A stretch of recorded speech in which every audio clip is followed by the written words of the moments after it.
terhadap peserta yang sudah ikut berpartisipasi dalam acara diskusi kali ini dan juga para undangan yang sudah mau datang. Dan mohon maaf sebelumnya room kita buka tadi jam 14.45, mungkin di poster 14.30 karena itu sebenarnya room dibuka pada 14.30 dan acara diskusi akan kita mulai pada jam 3 sore ya teman-teman. Dan mungkin bisa saya mulai saja acaranya pada hari ini. Selamat sore, assalamualaikum, dan juga untuk peserta semuanya, terima kasih sudah mau berpartisipasi dalam acara diskusi pada kali ini. Sebelum memulai acara diskusi, akan ada beberapa sambutan dari Ketua Himakrim UI dan juga Ketua Departemen Kriminologi UI. Namun, izinkan saya untuk memperkenalkan diri. Saya Safira Burisewati sebagai Master of Ceremony pada hari ini, dan juga ada moderator acara diskusi kita pada hari ini, yaitu ada Namira Adia Putri, dan Namira ini juga merupakan salah satu mahasiswa kriminologi juga angkatan 2017, dan pembicara kita pada hari ini yaitu ada Mbak Dian sebagai penulis novel perempuan, penulis novel yang juga akan dibahas pada kegiatan diskusi pada hari ini, dan juga ada Bang Oli yang juga merupakan dosen dari Kriminologi UI. Nah, mungkin untuk memulai acara kita pada hari ini, akan saya persilakan kepada Ramadana Afida selaku Ketua Himakrim UI untuk menyampaikan sambutan. Kepada Afida dipersilahkan. Baik, terima kasih Safira. Sebelumnya maaf saya nggak pakai background, jadi saya sendiri yang berbeda. Selamat sore, Assalamualaikum warahmatullahi wabarakatuh, Shalom, Om Swastiastu, Namo Buddhaya, salam kebajikan, salam sejahtera bagi kita semua. Yang saya hormati Mbak Tinduk selaku Ketua Departemen Kriminologi UI, yang saya hormati pula para pembicara, Mbak Dian Purnomo selaku penulis buku dan Bang Oli selaku dosen Kriminologi UI. Tak lupa ada pula Mbak Mamik selaku dosen Kriminologi UI yang juga hadir di tengah-tengah kita, serta yang saya banggakan para panitia dan peserta diskusi buku Perempuan yang Menangis kepada Bulan Hitam. Puji syukur kita panjatkan kehadirat Tuhan Yang Maha Esa yang masih memberikan kita nikmat dan karunia-Nya, sehingga kita masih bisa berkumpul secara virtual dalam keadaan sehat walafiat. Di sore hari ini kita akan mengikuti webinar diskusi buku yang diselenggarakan oleh Divisi Kajian dan Literasi Masyarakat Himakrim UI dan juga bekerja sama dengan On-Track Media Indonesia. Secara garis besar, diskusi ini akan membahas mengenai novel yang ditulis oleh alumni kriminologi kita, Mbak Dian, mengenai kawin tangkap di Sumba. Kemudian kita juga akan melihat bagaimana dari perspektif kriminologi mengenai adanya novel ini yang di dalamnya mengandung isu tentang kejahatan. Semoga diskusi buku kali ini bisa menjadi ruang untuk kita sama-sama belajar dan mengenal novel sebagai bagian dari aktivisme yang juga berkaitan dengan perspektif kriminologi. Mungkin itu saja dari saya. Selamat mengikuti acaranya. Kurang lebihnya mohon maaf. Selamat sore. Oke, terima kasih banyak Afida. Iya, untuk selanjutnya akan ada sambutan juga dari Ketua Departemen Kriminologi UI. Kepada Mbak Tinduk, dipersilahkan. Baik, terima kasih. Selamat sore.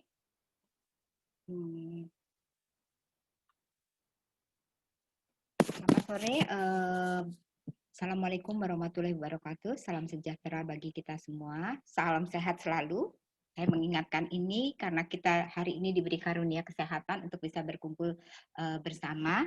Selamat datang kami haturkan kepada Pendeta Aprisa yang hadir juga di forum webinar sore ini. Lalu teman-teman dari aktivis Persekutuan Wanita Pendidikan Teologi atau Periwati Sumba, lalu teman-teman dari Pusat Kajian Gender UI, para penulis skripsi, tesis, disertasi tentang kawin tangkap di Sumba yang juga hadir, lalu para undangan, teman-teman Himakrim, dan tentunya kepada pembicara Mbak Dian Purnomo dan Mas Irfan Oli sebagai penanggap, dan juga Namira sebagai moderator serta rekan-rekan panitia.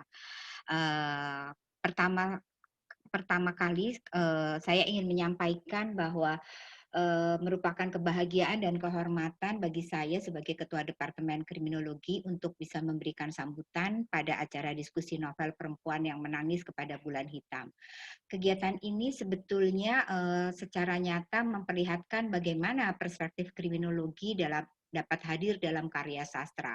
Selama ini posisi kriminolog itu kelihatannya lebih banyak berjuang memerangi ketidakadilan lewat riset dan pengajaran.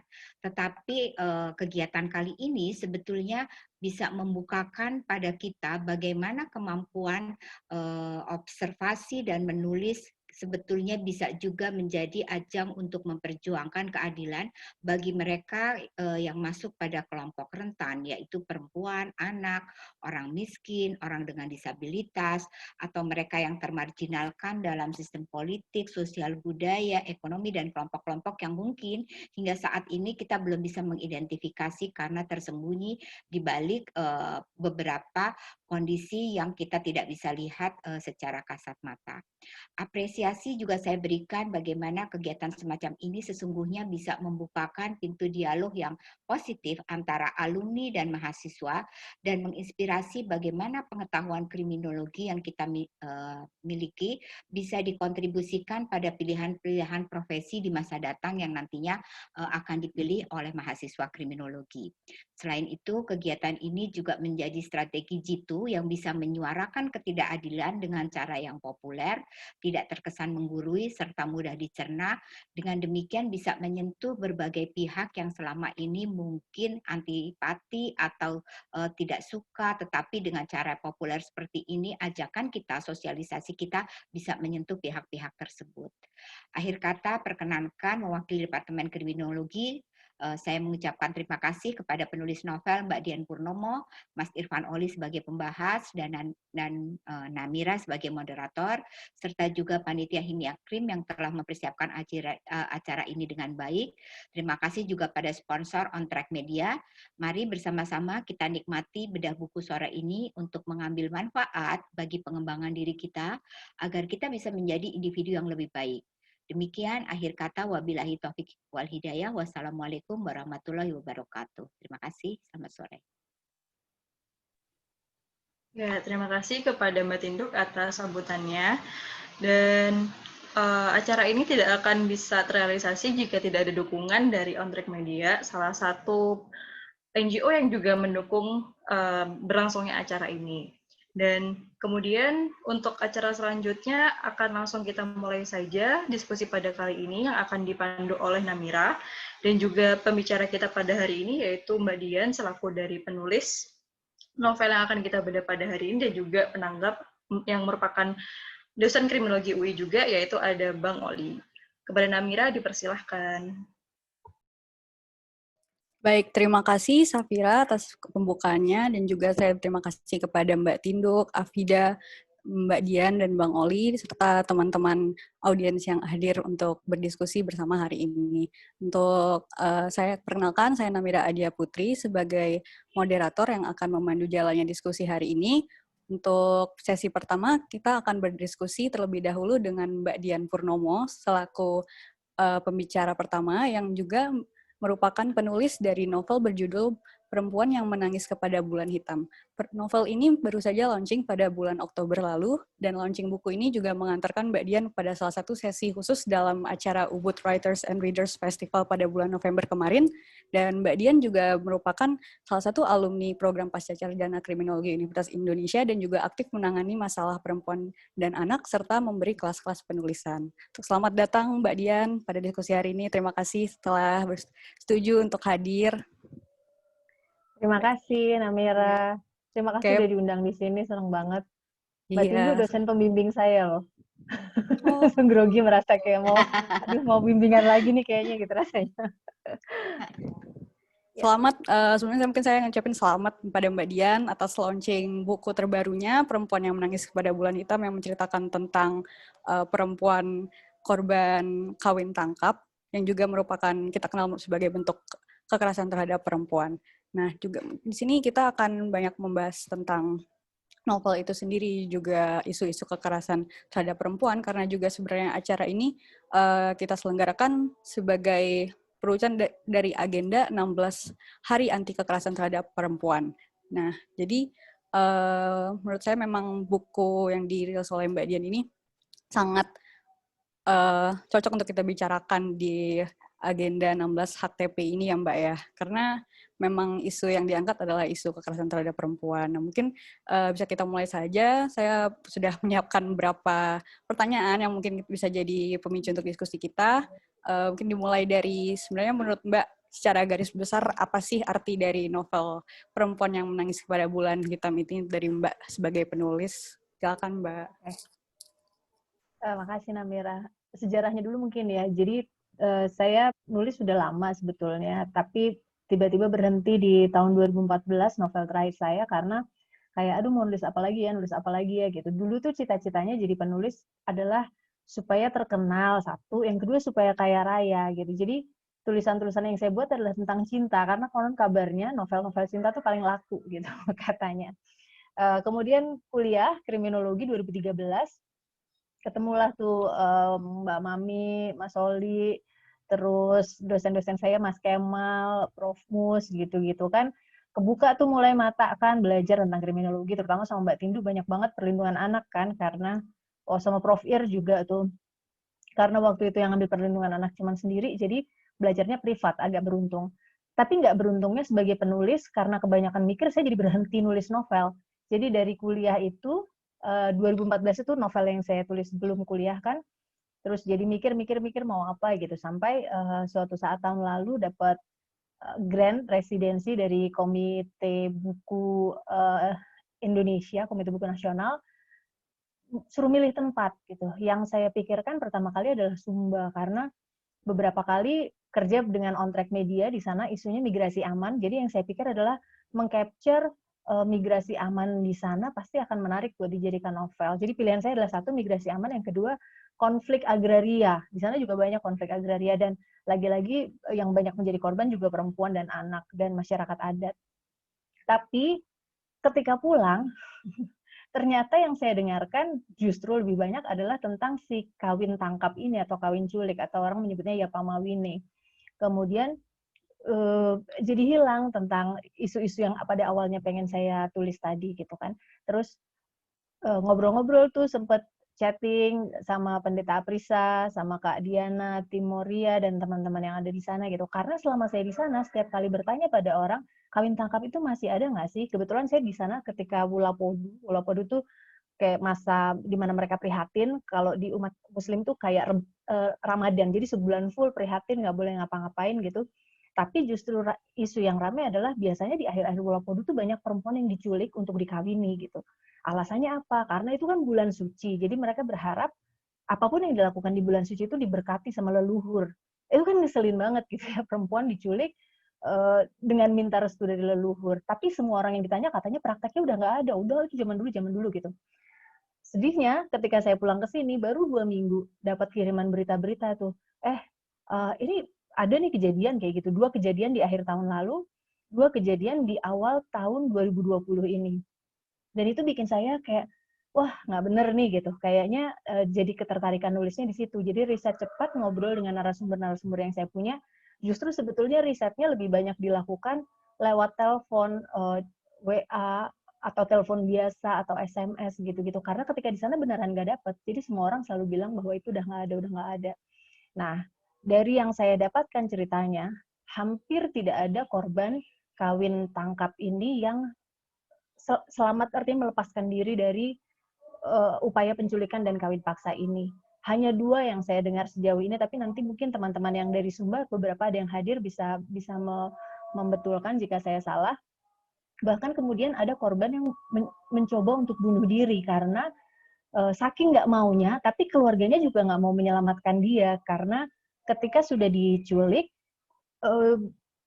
yang tergambar oleh orang-orang di sana, lingkungan di sana, aib gitu, karena biasanya penculikan itu disertai dengan perkosaan ketika ada di rumah pelaku-pelaku tersebut. Itu yang kemudian membuat saya tertarik untuk menulis, untuk menyuarakan yang Jadi ketika belajar nulis, salah satunya yang saya dapatkan adalah ketika kamu mau tulisan kamu berarti, maka suarakan mereka yang tidak terdengar, kayak yang Mbak Tindu tadi bilang kan. Mungkin ada yang kita bahkan belum bisa mengidentifikasi apa gitu, karena saking nggak ada suaranya, saking terinjaknya gitu suaranya. Itu sih Namira untuk membuka di awal. Terima kasih Mbak Dian. Jadi memang inspirasinya ini didapatkan pada saat ini ya Mbak ya, residensi dari Komunitas Buku Nasional ya Mbak. Tujuannya ke Sumba, dan di sana memang ada suatu praktik yang namanya ya Pamawine ya Mbak ya. Dan memang ini sebenarnya sudah dianggap sebagai tradisi, namun memang dan mungkin masih berlanjut sampai sekarang gitu.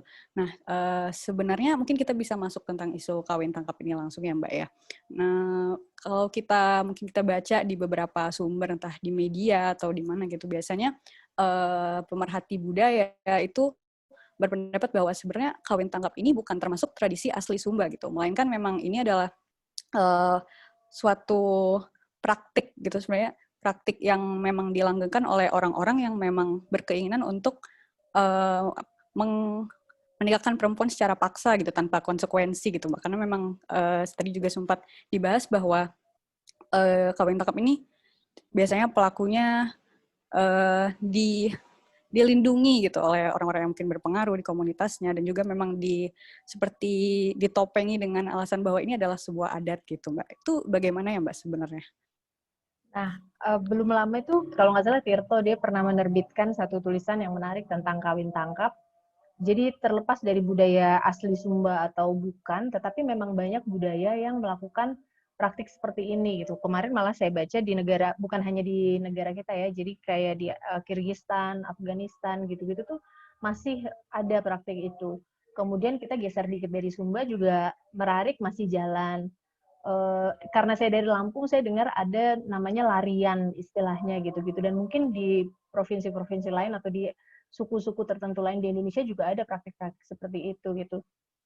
Apapun kedoknya, mau bicara bahwa ini pelestarian adat lah, supaya karena ini adalah bentuk balas budi dengan leluhur lah atau apapun gitu ya. Tapi namanya juga ada unsur pemaksaan, tidak ada konsen di situ gitu. Buat saya itu sudah sebuah kejahatan ya. Mau dikasih nama apapun, mau dibilang bahwa ini kan hanya, karena ada yang bilang bahwa ini kan hanya kayak drama gitu, settingan gitu. Settingan kok sampai teriak-teriak, settingan kok sampai perempuannya nggak mau, karena seringkali yang terjadi settingan memang antara keluarga. Jadi keluarga di luar si korbannya sendiri, jadi bapaknya, pamannya, atau siapapun di dalam keluarga itu yang laki-laki, hasil obrolan dengan keluarga calon pengantin laki-lakinya atau si penculiknya itu, tapi anaknya sendiri nggak tahu, tidak dimintakan pendapat mau atau tidak menikah dengan orang tersebut, atau pertanyaan-pertanyaan seperti itu, terus tiba-tiba diambil aja di tengah jalan gitu. Bahkan kejadian-kejadiannya itu bukan di tempat-tempat sepi. Kalau di novel saya masih menghaluskan dengan di tempat sepi, karena orang yang tidak ada di sana, tidak mengalami itu, nggak bisa membayangkan orang diculik di tengah pasar, di pinggir jalan, di pasar, dimasukkan ke pick up, dan semua orang diem aja gitu. Kayak lihat, habis itu, oke, kawin tangkap. Sudah, kegiatan lagi kayak biasanya gitu. Nggak kebayangkan di kita, karena kita tidak ada di sana. Tapi prakteknya memang seperti itu. Gitu. Itu, Namira. Baik Mbak, berarti memang bisa dibilang ada nilai-nilai patriarki gitu ya Mbak, yang memang melekat dalam praktik-praktik kebudayaan di komunitas etnis Sumba ini gitu. Nah juga memang selain praktik kawin tangkap ini sendiri, kan sebenarnya di novelnya juga Mbak Dian banyak meng-highlight isu-isu lain ya Mbak ya. Saya terutama mungkin tentang kekerasan terhadap perempuan ini sendiri, tentang nilai-nilai patriarki gitu, mulai dari seperti bagaimana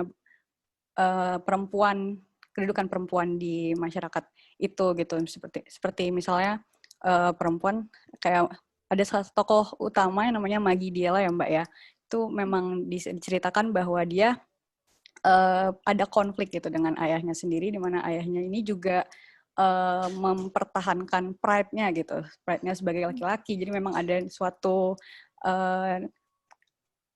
hegemonic masculinity gitu ya, kalau secara ilmiah memang di situ ada norma gender tradisional yang dipertahankan, dan juga perempuan, di mana perempuan yang harus di posisi harus turut kepada figur laki-laki di keluarganya gitu. Dan juga yang menarik ada ini ya Mbak ya, diceritakan kan Maggie Dila itu punya sahabat namanya Dangu. Nah, dan Dangu ini ada, mungkin ini sebelumnya untuk teman-teman, maaf ya kita diskusinya tidak spoiler free terhadap bukunya, jadi memang kita kupas secara keseluruhan aja, nggak apa-apa kan ya Mbak?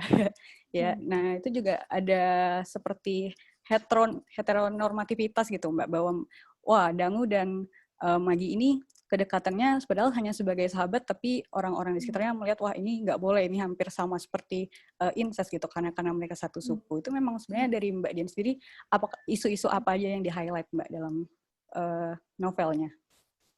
Ya mau nggak mau jadi nggak bisa lepas. Tadinya sih pengen fokus kayak ngomongin satu isu aja tentang kawin tangkap gitu ya, tapi mau nggak mau karena kita ngomongin budaya, jadi ketarik gitu. Kayak misalnya jadi budaya bahwa di sana kalau satu suku tuh padahal belum tentu sedarah ya, jadi mungkin sedarahnya di atasnya banget, udah nggak lagi sedarah, tapi karena namanya sama jadi tidak boleh menikah gitu kan. Nah itu yang terjadi dengan si Dangu dan Maggie. Saya nggak pengen ada kisah cinta di dalam novel ini gitu. Terus kemudian ada antara ayah dan Maggie, ayahnya yang, jadi di sana kan mungkin teman-teman kalau ada yang mendengar istilah belis atau mahar, di Sumba itu masih terkenal bahwa untuk menikahi seorang perempuan rata-rata belisnya bisa berpuluh-puluh ekor hewan, dan kebayang kalau satu ekor hewan tuh 20 juta. Jadi 500 juta aja bisa kurang gitu untuk pernikahan. Itu yang biasa-biasa aja. Nah, di sini diceritakan kalau Maggie ini berpendidikan baik. Jadi dia dikuliahin sama bapaknya. Jadi saya juga narik ironi-ironi itu yang saya lihat di Sumba. Dikuliahin jauh-jauh ke Jawa gitu. Di sana kuliah di Jawa kan udah mewah banget. Sampai ke Jogja, sampai ke Malang itu udah ampun dah keren. Biasanya sih rata-rata di Kupang atau di Bali gitu-gitu. Tetapi dikuliahkan di sana pun rupanya tadi buat Maggie sebagai perempuan, dia berharap bahwa ayahnya sudah berubah, sudah modern, memberikan ruang untuk anak perempuannya maju, tapi rupanya tidak. Jadi kuliah di luar itu juga untuk menaikkan belis gitu di sana. Jadi semakin tinggi yang saya potret di novel saya, yang mana juga masih terjadi banyak di sana. Ketika kuliahnya makin tinggi, apalagi kalau judulnya udah PNS, anak perempuan ini belisnya udah ampun-ampunan, bisa 70 ekor hewan gitu. Nah, itu yang saya ingin potret. Jadi kebayang bahwa perempuan di mata keluarganya ya aset gitu. Bagaimana caranya dia bisa mengembalikan uang yang udah dikeluarkan oleh orang tuanya dalam bentuk hewan atau pemberian apapun itu ketika perkawinan. Maka itu saya jadikan simbol gitu. Sementara Dangu Toda dan Maggie sendiri, walaupun Dangu ini laki-laki, tetapi sebetulnya dia nggak berdaya juga ketika berada di sukunya. Semua bantuan yang dia berikan tidak bisa dia berikan secara terang-terangan karena hambatan-hambatan adat itu tadi gitu. Jadi karena itu juga yang masih terjadi di sana. Orang merasa kayak saya nggak setuju juga dengan kawin tangkap, tapi ya udah gimana, udah gitu adatnya gitu. Kayak gitu tarik-tarikan itunya tuh masih ada gitu. Oke, terima kasih, menarik sekali ya Mbak. Jadi memang mengangkat dari praktik-praktik yang ada, kemudian Mbak juga memberikan kritik terhadap praktik-praktik budaya yang sebenarnya harmful, itu merugikan gitu ya Mbak ya. Dan memang menurut saya memang menarik di sini ada figur Dangu gitu sebagai sahabat Maggie, namun memang diceritakan bahwa dia juga sebenarnya terrugikan gitu atas memang budaya dan juga persepsi gitu masyarakat sekitar mereka yang masih merugikan gitu. Dan untuk ceritanya tentang Maggie Dila ini sendiri, sebenarnya memang apakah Mbak terinspirasi dari suatu peristiwa seseorang yang nyata, atau memang Mbak Dian terinspirasi dari riset-riset yang telah dilakukan, kemudian tokoh-tokohnya itu jadi sepenuhnya fiksi gitu Mbak? Atau karena kalau nggak salah di dalam bukunya itu ada satu chapter judulnya Aku ya Mbak, dan itu ditulis dari memang sudut pandang orang pertama gitu. Nah itu menurut saya menarik sih. Jadi apakah memang ada Mbak Dian sini berniat memberikan suatu personal touch gitu, seakan-akan memang ini realita yang Mbak Dian saksikan atau memang dengar gitu. Itu bagaimana Mbak kira-kira? Jadi ceritanya saya ambil dari hasil riset, hasil ngobrol dari beberapa narasumber tentang orang-orang terdekat mereka yang mereka tahu pernah menjadi korban kawin tangkap. Karena ketika di sana, kayak saya cerita tadi di awal, tidak pernah berhasil menemukan, bahkan dibilang udah nggak ada prakteknya gitu kan. Jadi ketika sampai di sini baru satu persatu bertanya, pernah nggak punya teman atau saudara atau siapa yang jadi korban kawin tangkap. Baru dari situ saya dengar ceritanya dari mereka seperti apa praktiknya gitu-gitu, termasuk kayak praktik kayak magicnya gitu kan, yang dikasih air, disiram air mukanya gitu supaya dia hilang kesadarannya. Itu juga saya dengar semua. Saya dengar nggak, tidak ada kejadian-kejadian yang ada di novel itu yang saya lihat secara langsung. Itu nggak ada. Tokohnya sendiri, Maggie Diela ini tokoh fiksi. Sebetulnya Maggie Diela tadinya saya ada satu inspirasi seseorang yang betul-betul, jadi dia, saudaranya dia pernah jadi korban kawin tangkap beberapa tahun yang lalu. Tapi saya tidak berani menuliskan gitu karena terlalu menyakitkan. Jadi tokoh Maggie Diela ini tokoh aman karena itu adalah nama yang diberikan oleh keluarga saya di Sumba, di Kampung Tarung buat saya gitu. Maginya itu adalah nama dari kakak tertua dia, Dielanya adalah karena nama saya Dian, jadi mereka menyebutnya bukan Dian tapi Die gitu. Jadi Diela itu sih sebetulnya kalau dari nama ya. Oke, menarik ya Mbak. Jadi memang terinspirasi dari hasil riset, kemudian memang dan ternyata memang ada cerita sungguhan gitu yang sempat Mbak dengar gitu ya dari perempuan yang mengalami kawin tangkap secara langsung gitu. Yeah. Oke, dan kan Mbak di sini sebagai lulusan S2 Kriminologi ya Mbak ya. Dan di sini para peserta juga mungkin ada beberapa teman-teman kita yang masih SMA dan tertarik sama kriminologi gitu kan. Dan juga ketika ada diskusi novel ini, wah kriminologi itu bahas novel juga gitu. Nah sebenarnya dari Mbak sendiri nih sebagai alumni S2 Kriminologi pasca sarjana, sebenarnya apa aja sih yang Mbak pelajari di kriminologi itu? Misalnya yang kemudian Mbak angkat dan Mbak tuangkan gitu ke dalam novel, unsur-unsurnya gitu Mbak. Ini harusnya yang ngomong nih yang S1 kriminologi nih, Safira, Namira gitu-gitu. Karena S2 kan belajarnya cuma sebentar ya, 1,5 tahun tuh dapat teori dan lain-lain kan, belajar di kelasnya. Sisanya udah bikin tesis gitu. Mungkin kalau teman-teman yang S1 nanti boleh kalau mau sharing karena lebih banyak yang dipelajari kan. Saya karena waktu itu mengambil mata kuliahnya adalah peminatannya adalah perlindungan anak, jadi lebih banyak hal-hal mata kuliah yang berkaitan dengan perlindungan anak. Jadi dulu kalau nggak salah judulnya kenakalan anak ada, kemudian ini di tes daya ingat nih banyak banget, tapi yang jelas seru ya belajar di kriminologi gitu, karena saya sendiri memang punya ketertarikan dengan cerita, karena saya nulis, jadi lebih banyak yang membuat saya terinspirasi adalah cerita-cerita kayak Sherlock Holmes, Hercule Poirot gitu-gitu. Tapi kemudian juga kesini belajar bahwa ada banyak berita, ada banyak kejadian-kejadian yang timpang gitu loh. Ini harusnya nggak kayak gini deh gitu, misalnya kayak perempuan-perempuan yang dihukum karena melakukan aborsi gitu misalnya, karena menghentikan kehamilannya, tetapi laki-lakinya tidak pernah dihukum, misalnya seperti itu.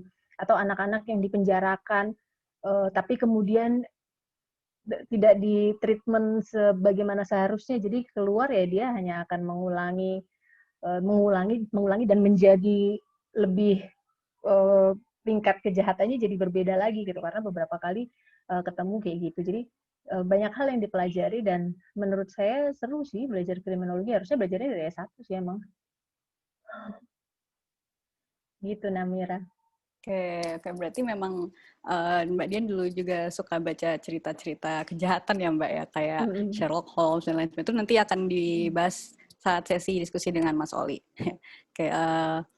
Terus saya juga ada sebenarnya tertarik sama ini Mbak, kan di sini Mbak Dian itu dalam novelnya Mbak Dian sebagai penulis menceritakan tentang pengalaman perempuan lain gitu ya istilahnya Mbak, dan juga memang di sini Mbak banyak mendeskripsikan tentang budaya Sumba gitu, yang mana bisa dibilang itu kan bukan bagian dari mungkin budaya Mbak gitu ya Mbak ya, maksudnya Mbak di sana sebagai pendatang gitu saat residensi kan Mbak. Nah, dan sedangkan di dalam novelnya sangat-sangat kental akan ya unsur-unsur budaya Sumba gitu yang dideskripsikan. Nah, saat proses menulisnya Mbak sebenarnya apakah ada pertimbangan tertentu gitu, dimana seperti apa, entah itu terkait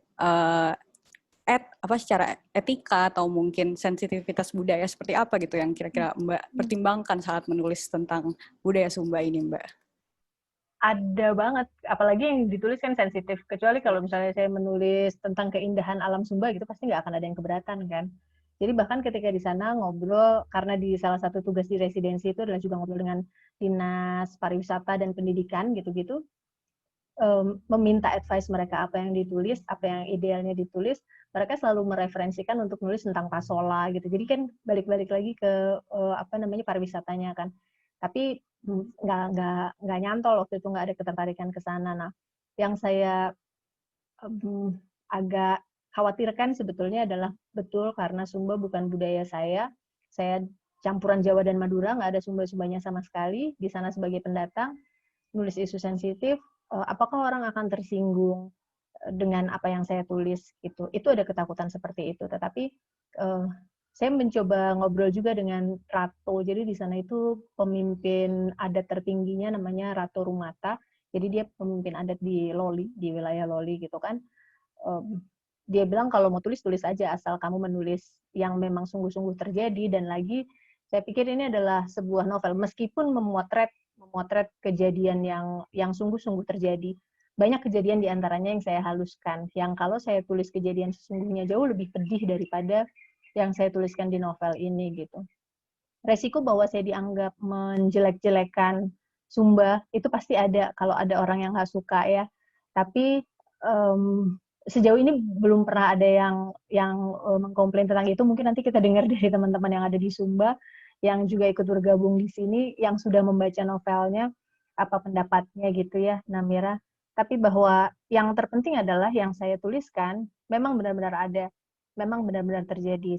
Saya menuliskannya dalam bentuk novel supaya bentuk novel dan dengan bahasa populer supaya lebih banyak orang yang terpapar dengan cerita-cerita yang benar-benar terjadi. Itu sih yang saya coba lakukan. Baik, berarti memang untuk representasi itu kan hal yang harus dilakukan dengan hati-hati ya Mbak ya, apalagi ketika kita merepresentasikan budaya yang bukan bagian dari kita gitu. Dan memang tadi seperti Mbak Dian bilang, jika kita menggambarkan realita orang lain atau realita budaya lain, maka lakukanlah secara faktual gitu Mbak, yang memang benar-benar terjadi gitu, nggak ada sensasionalisasi dan juga kalau bisa jangan sampai menstereotype gitu ya Mbak ya, stereotype orang-orangnya dan sebagainya gitu. Oke, menarik Mbak. Oke, mungkin berikutnya nih karena waktu kita juga agak terbatas, jadi nih saya masuk ke mungkin agak sesi-sesi terakhir. Nah, jadi kan salah satu tema yang diangkat dalam diskusi kita adalah artwork as resistance ya Mbak, sebagai salah satu perwujudan dari agenda 16 hari anti kekerasan terhadap perempuan ini, yang mana memang tujuan dari 16 hari anti kekerasan terhadap perempuan adalah untuk mendukung segala upaya untuk mengeliminasi kekerasan terhadap perempuan. Nah, dan juga dari novel yang Mbak tulis ini, sebenarnya ada wacana perlawanan ya Mbak ya, dari tokoh Maggie Diela ini sendiri gitu, di mana dia tidak mau gitu tunduk pada nilai patriarki yang dipaksakan kepadanya oleh keluarga atau oleh komunitasnya gitu, dengan menyuruhnya untuk kawin dengan si figur ini Mbak ya, figur Leba Ali ini yang mana memang digambarkan figurnya berkuasa tapi juga dia suka menindas gitu kan Mbak. Nah, dan di narasinya juga narasi perlawanan gitu, di mana Maggie Diela di sini kemudian kabur dari Sumba dan dia berjoin dengan suatu organisasi yang berkecimpung di hak-hak perempuan. Dia di situ melakukan edukasi gitu ya, berorganisasi, dan sampai akhirnya dia mampu untuk keluar dari lingkaran setan ini gitu Mbak. Nah, ini kenapa sih Mbak tertarik mengarahkan narasinya tuh seperti itu gitu? Apa yang pengen Mbak capai gitu dari narasi perlawanan seperti ini? Silakan Mbak Dian. Sebetulnya kalau saya cita-cita awalnya tuh kayak pengen sebagai penulis, kan penulis itu adalah Tuhan ya, Tuhan buat karyanya setidaknya gitu. Saya pengen seandainya saya jadi Tuhan, pengen kayak gini gitu kejadiannya. Jadi pengen berakhir dengan dengan baik, walaupun tidak baik-baik sekali, tapi setidaknya ada orang-orang yang melawan dan ingin, semoga sih nggak ada lagi kejadian kawin tangkap, semoga udah berakhir gitu ya. Tetapi seandainya ada lagi, harus ada yang melawan gitu. Dan Maggie Diala ini sendiri kebayang, jadi saya ingin menunjukkan bahwa sendirian perempuan melawan satu adat, melawan satu pulau, melawan satu kampung gitu, itu betapa beratnya gitu. Kalau teman-teman yang udah baca, kayaknya ini banyak trigger warningnya karena terlalu menyakitkan gitu kan. Jadi saya pengen ngasih gambaran itu aja sih. Itu loh yang akan terjadi sama anakmu, sama adikmu, ponakanmu atau siapapun kalau kita tidak menghentikan upaya kejahatan-kejahatan terhadap perempuan. Kawin culik ini hanya salah satunya saja gitu. Ada banyak lagi budaya-budaya kita yang kejam. Nah, saya ingin meminjam sosok Maggie Diala untuk membalas dendam, tapi juga untuk menginspirasi orang lain melakukan hal yang sama, untuk melawan. Itu, Namira. Oke, memang berarti ini ya Mbak ya, lebih memang ingin menyuarakan bahwa kita harus berani gitu melawan sistem-sistem atau praktik-praktik yang sebenarnya merugikan gitu, tapi masih dinormalisasi di beberapa komunitas gitu. Salah satunya memang yang ditutupi oleh alasan adat dan sebagainya gitu ya Mbak. Yang tentunya banyak terjadi nggak hanya di Sumba, tapi juga di berbagai belahan dunia gitu kan Mbak. Nah, oke. Terima kasih Mbak Dian. Mungkin nanti kita bakal lebih banyak diskusi setelah sesi Mas Oli gitu ya, saat teman-teman bisa memberikan pertanyaan nanti dan kita mungkin bakal lebih diskusi banyak di situ. Terima kasih banyak Mbak Dian atas yang telah disampaikan. Berikutnya kita akan melanjutkan ke sesi pembicara yang kedua, yaitu Mas Irfan Oli. Mas Irfan Oli akan memberikan materi yang secara teoritis menjelaskan keberadaan novel dalam kriminologi itu, apa pentingnya narasi, apa pentingnya cerita kejahatan, dan sebenarnya secara dalam konteksnya apa aja sih yang terkandung dalam cerita kejahatan. Oke, silakan Mas Oli, waktunya. Terima kasih Namira. Ini tadi ada peringatan di layar saya, bandwidth saya low, semoga nggak mendadak hilang ya. Dan semoga suara saya juga cukup terdengar.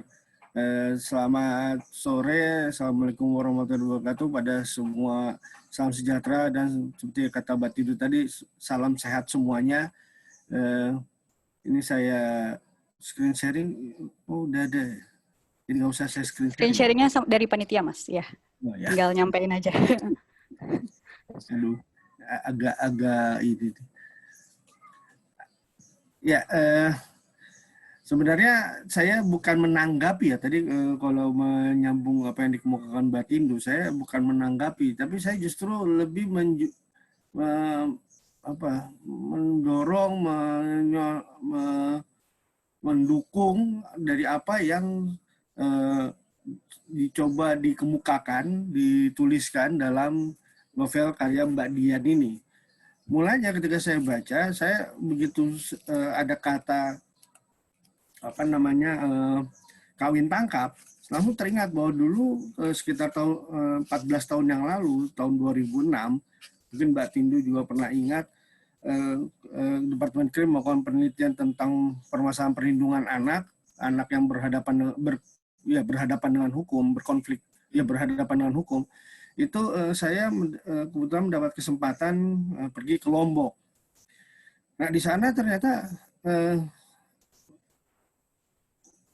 perilaku yang sama atau tanda petik dikatakan budaya yang sama itu ada, budaya melari hampir sama, dan semuanya, dan juga kemudian beberapa tahun kemudian ada, seingat saya ada seorang mahasiswa S1 waktu itu pernah membuat skripsi tentang melari, tapi yang terjadi di tadi kalau Mbak Dian bilang di Lampung, ini yang di Palembang atau di mana kalau nggak salah, di Sumatera yang jelas. Nah semua itu cirinya sama, berupaya melakukan tindakan kekerasan terhadap perempuan yang diselubungi oleh nuansa atau tanda petik norma-norma budaya. Nah, saya mulai dulu dari tentang cerita. Jadi silakan slide berikutnya.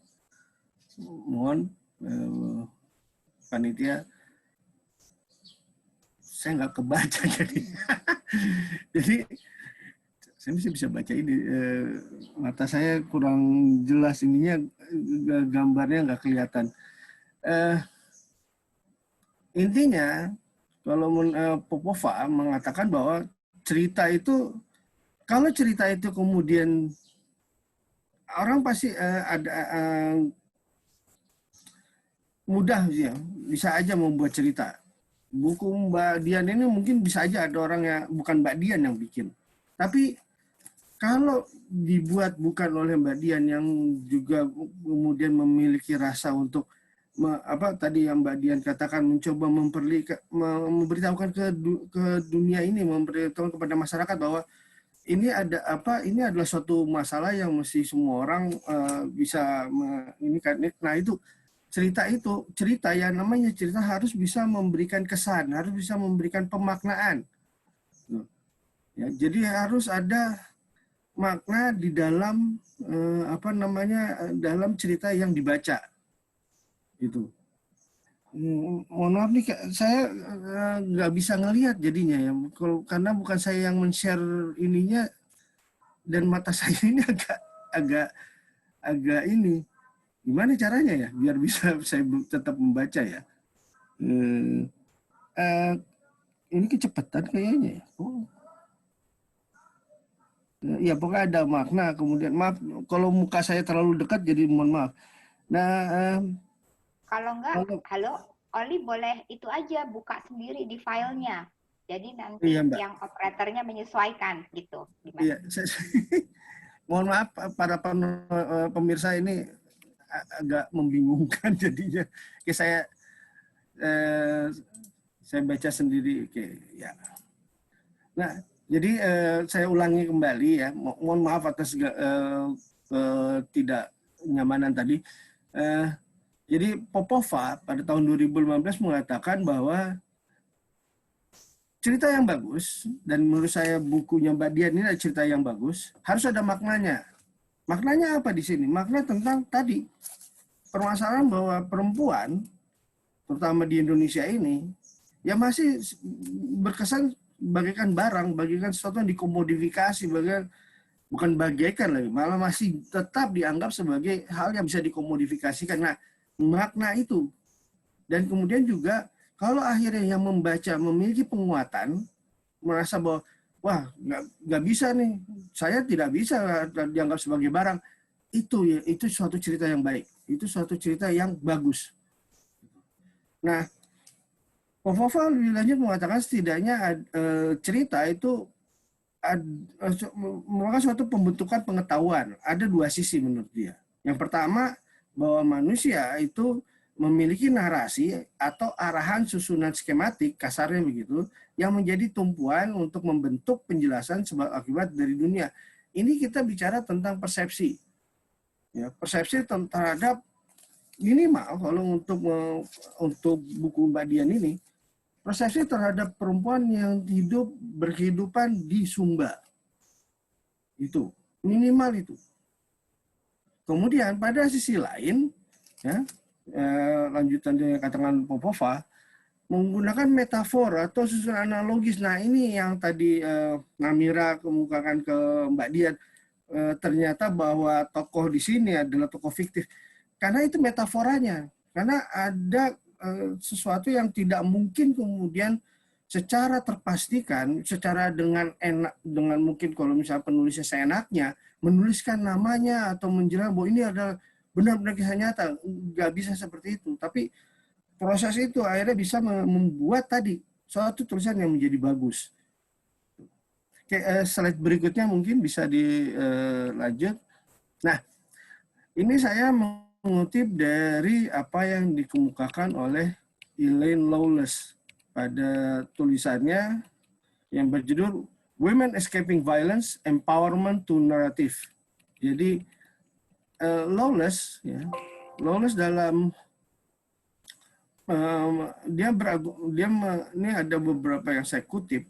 Dia mengatakan bahwa si Lawless percaya kita harus menerima bahwa kehidupan kita di sini sebenarnya bicara perempuan harusnya memiliki makna agar menjamin bahwa mereka memiliki makna. Maksudnya apa nih? Kok kehidupan itu harus memiliki makna. Kehidupan yang diceritakan harus ada maknanya. Karena lebih lanjut lagi, kita tidak hanya hidup, kita harus mengentaskan keadilan. Apa yang dituliskan oleh Mbak Dian ini mengentaskan keadilan. Keadilan terhadap apa? Keadilan terhadap keberadaan perempuan. Bahwa ya tidak bisa sebenarnya lebih tepat keadilan terhadap manusia. Memperlakukan orang dengan bagaikan, dengan kemudian menciduk di tengah jalan, walaupun itu kondisi sepi, ramai sekali. Malah ramai itu justru lebih parah. Ketika ramai, orang tidak ada yang bereaksi, itu justru lebih parah lagi ketimbang di tempat sepi. Benar kata Mbak Dian tadi, mencoba dihaluskan, artinya ditaruhlah di tempat sepi, dituliskan di tempat sepi. Tapi ketika ada kondisi orang diambil secara paksa, itu mestinya sudah menunjukkan ketidakadilan. Nah, jika kita Lawless lebih lanjut mengatakan, jika kita melakukan itu, maka kehidupan kita akan lebih memiliki makna. Artinya, Mbak Dian dengan menuliskan ini sebenarnya sudah menunjukkan makna, sudah memberikan makna tertentu. Ya. Apa yang Lawless tuliskan, dia ini sebenarnya yang tadi saya sebut judulnya itu suatu perwujudan keadilan. Dia mencoba memandu orang, kalau nanti Anda bisa mencari bukunya dan membacanya, mencermati apa yang dia lihat, dan semoga hal itu dapat membuat perbedaan atas yang dilihat dan dipahami mengenai kekerasan yang berpengaruh atas berbagai aspek kehidupan kita. Nah, ini juga hal yang sama saya temukan dalam bukunya Mbak Dian. Gitu. Dan satu kutipan yang menarik yang saya ambil dari Lawless adalah, nyatanya kebenaran yang menjadikan mereka sebagai saksi adalah kebenaran yang saya takutnya mencerminkan berbagai, bila bukan seluruh kehidupan perempuan yang hidup dalam kedekatan dengan laki-laki.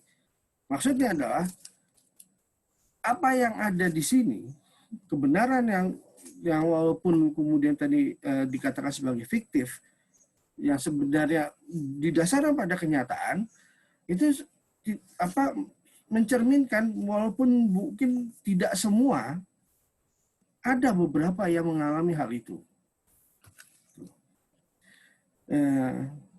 Kemudian bisa dilanjutkan. Nah, saya mulai masuk ke arah kriminologi nih, semoga bisa menarik perhatian. Jadi yang kejadian yang digambarkan dalam buku ini adalah kejadian di Indonesia pada abad 21. Kita kesannya sudah modern. Nah, maka dikatakan pitch di sini, masyarakat modern umumnya itu lebih ditempatkan seakan-akan harus berkesesuaian dengan apa yang masyarakat barat atau narasi masyarakat barat. Yaitu adanya kemajuan, rasionalisme ilmiah, adanya ketertiban, adanya demokrasi, serta individualisme. Artinya, pendefinisian barat atas peradaban. Nah, ini kemudian hubungannya dengan sekularisme, kapitalisme, dan industrialisasi. Justru kemunculan kejahatan itu adalah pengingat dari berbagai hal yang terungkap dalam narasi itu, dalam narasi kemajuan tadi. Nah, narasi yang mana? Narasi seperti kemajuan, rasionalisme ilmiah, itu justru gagal menghilangkan kejahatan. Kalau memang masyarakat sudah maju, mesti kejahatan nggak ada. Jadi narasi utama yang mengatakan bahwa kalau ada kemajuan, kejahatan akan hilang, itu nggak ada. Justru dengan diperlihatkan pada tulisan Mbak Dian ini. Yang itu pada slide berikutnya bisa dilihat contoh apa yang dialog antara tokoh Dangu dengan si pelaku utama nih, Lebah Ali. Di mana Dangu mengatakan lapor polisi, tapi si pelaku mengatakan nggak, buat apa kamu lapor? Kan nggak pernah ada orang yang dihukum orang menegakkan adat. Modernnya di mana? Ketika ada polisi adalah suatu ciptaan kemodernan. Struktur polisi ada pada masyarakat modern. Polisi di Indonesia ada mungkin memang sejak kita dijajah sudah ada, tapi itu adalah suatu struktur modern.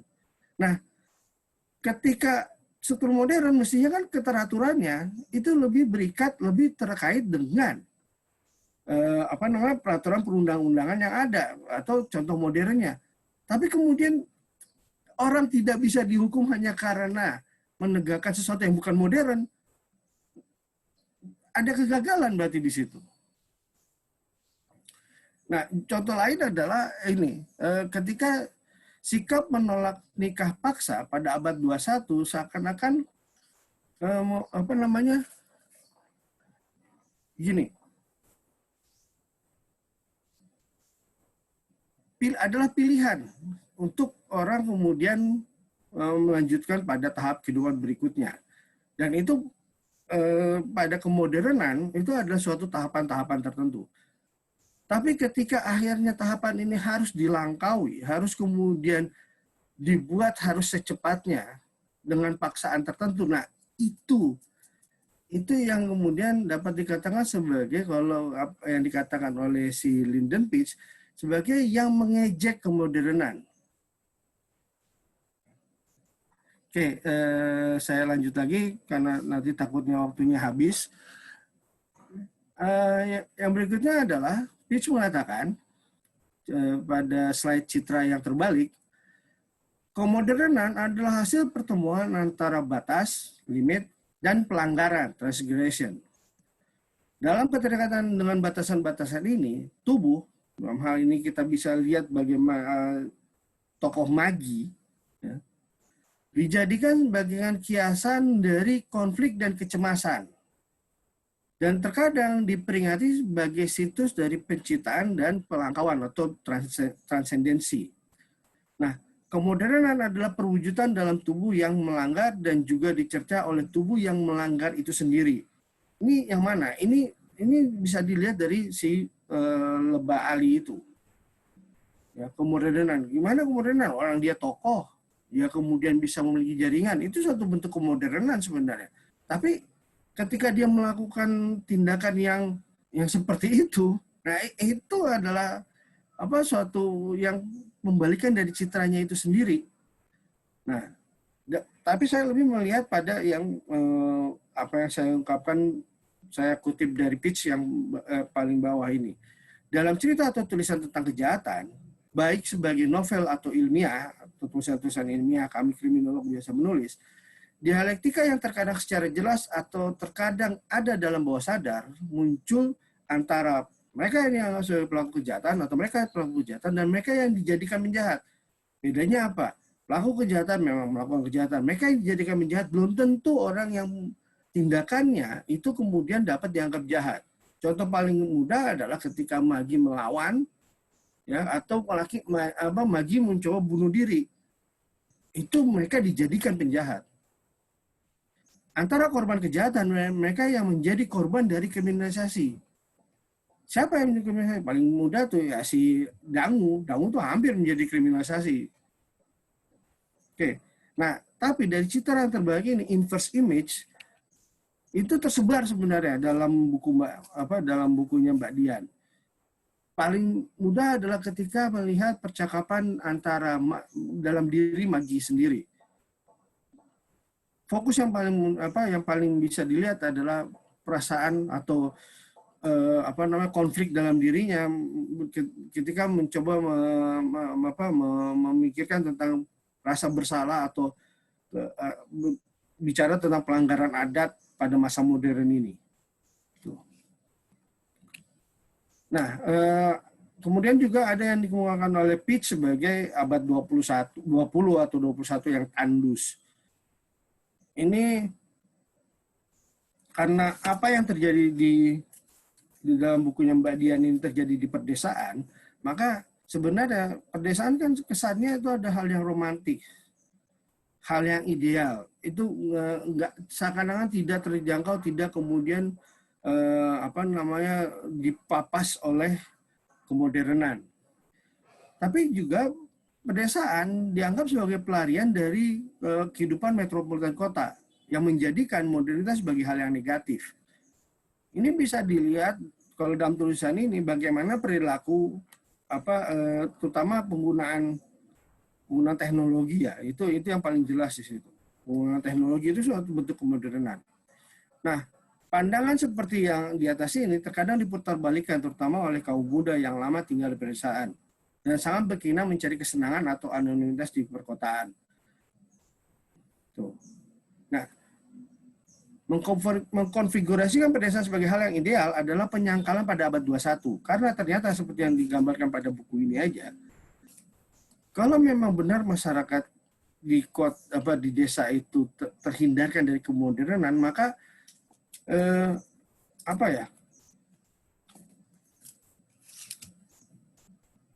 korupsi itu kan suatu kemodernan. Tapi ketika polisi, terutama polisi pada awal-awal itu bisa dikorupsi oleh si Lebah Ali, berarti kan nggak ideal sebenarnya tinggal di pedesaan. Pedesaan tidak lebih dari suatu hanya hal yang sama dengan apa yang terjadi di perkotaan. Oke, saya lanjutkan. Nah ini juga akhirnya bicara tentang fenomena kawin tangkap itu sendiri. Bahwa kesannya bahwa di pedesaan itu kan tidak mungkin ada kawin tangkap, tapi ternyata memang malah lebih jelas terjadi. Bisa lebih lanjut lagi ke masalah ini yang terakhir ini. Ya, wilayah yang terbagi. Jadi menurut Pitts terdapat perbedaan tingkat sensitivitas atas sejumlah pelanggaran pada berbagai komunitas. Sensitivitas itu apa? Seperti rasa apa yang digambarkan oleh Mbak Dian, masyarakat itu kemudian merasa akan malu kalau misalnya sampai terjadi penolakan kalau sudah terjadi kawin tangkap. Nah, itu sensitivitas. Sebenarnya itu kan pelanggaran. Nah, karena kejahatan adalah fenomena sosial dan oleh karenanya mencerminkan tatanan sosial serta kejahatan yang karakter masyarakat sebenarnya, hanya beberapa aktivitas melanggar hukum, ya, yang menurut para pembuat hukum serta penegak hukum melalui saringan kepentingan sosial, asumsi dan prejudis mereka masing-masing. Apa yang saya maksudkan dalam ini? Pada awalnya, polisi ketika terjadi pelaporan itu memang telah menganggap bahwa ini terjadi kekerasan dalam tulisan dalam beberapa bab awal, tapi kemudian karena manipulir, karena terutama lebih tepat sih manipulir budaya, manipulir pengaruh yang dilakukan oleh si pelaku si Lebah Ali ini, maka polisi akhirnya menganggap bahwa itu kasus sudah terselesaikan dan sebagainya. Padahal sebenarnya karena belum ada kesadaran dari para penegak hukum. Itu kemudian yang menarik dari apa yang dikemukakan di tulisan Mbak Dian adalah betapa hebatnya ide si Maggie meminta, saya lupa nama tokohnya, Bu Agustin untuk lebih dengan LSM-nya untuk lebih rajin memberikan pelatihan pada polisi. Itu menunjukkan bahwa akhirnya membuat para polisi yang ada menghilangkan prejudisnya dan akhirnya membuat kepentingan sosialnya lebih terarah pada kepentingan masyarakat yang memang mengalami perlukaan, yang mengalami harm, ketimbang mereka yang akhirnya berada pada mereka yang kepentingannya sebenarnya hanya lebih pada kepentingan pribadi, kepentingan kalau menggunakan kata yang saya suka apa yang dikemukakan oleh si Dango adalah hanya kepentingan nafsu. Nah, namun juga yang terlihat di sini adalah ketika polisi berhasil diarahkan, diajarkan, ditumbuhkan kesadarannya, masyarakat perkampungan itu masih kemudian terkungkung, tetap menjunjung dan terkungkung interpretasi warisan adat yang lebih mengarah pada lebih kuat nuansa patriarkinya. Karena kalau saya bukan saya membela apa yang di adat yang dikumpulkan di sini, tapi ada semacam kekeliruan dalam interpretasi tindakan melari. Kalau dibaca, hanya boleh dilakukan kalau ada kesepakatan. Dan bahkan mestinya di situ ada kalau memang ama atau si bapaknya ini harus melindungi anaknya, maka sebenarnya si bapaknya ini tanya dulu sama anaknya, mau nggak? Dan ketika ada satu pernyataan di situ, tindakan untuk melakukan kawin tangkap ini adalah menghindari belis. Dan arti menghindari pandangan masyarakat sekitar, bukan kemudian untuk memuaskan nafsunya si yang pengen aja, bukan itu. Nah inilah yang terjadi benturan budaya ini nih. Sementara beberapa para tetuanya itu semoga sih akhirnya udah mendapatkan kesadaran ya bahwa tidak bisalah kemudian hanya lebih mementingkan mereka yang seakan-akan memiliki kuasa. Relasi kuasa di sini ini yang berbahaya nih. Oke, ya itu aja kayaknya yang saya bisa sampaikan. Semoga tidak menghilang. Terima kasih saya. Maaf. Saya kembalikan pada moderator. Baik, terima kasih Mas Oli atas penyampaian materinya. Jadi tadi Mas Oli membahas tentang novel Perempuan yang Menangis pada Bulan Hitam secara teoritis ya, terutama tentang kajian cerita kejahatan gitu, fiksi sastra kejahatan.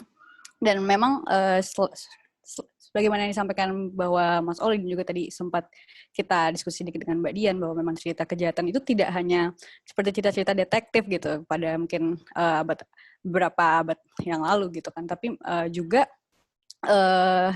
terutama mungkin sastra modern ya, itu sebenarnya esensinya adalah untuk mengekspos kegagalan dari misalnya modernitas atau juga peradaban, definisi peradaban oleh Barat yang dianggap sepertinya sangat mendominasi gitu ya Bang ya, tapi justru cerita kejahatan itu mengungkap bahwa kejahatan itulah sebagai kegagalan gitu dari aspek-aspek modernitas atau peradaban Barat yang selama ini menghegemoni gitu, mendominasi di masyarakat gitu.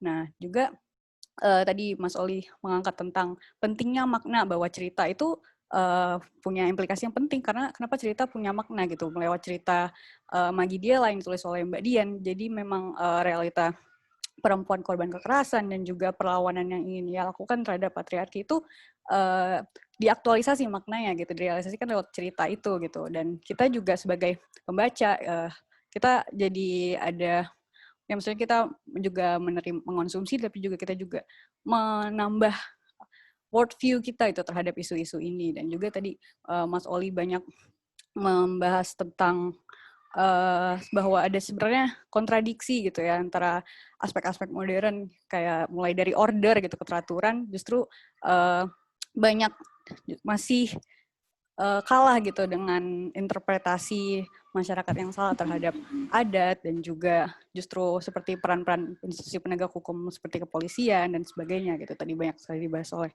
Mas Oli. Dan karena room chat juga sudah dibuka oleh panitia, seperti yang sudah disampaikan, sini para peserta berhak mengajukan pertanyaan kepada kedua pembicara kita.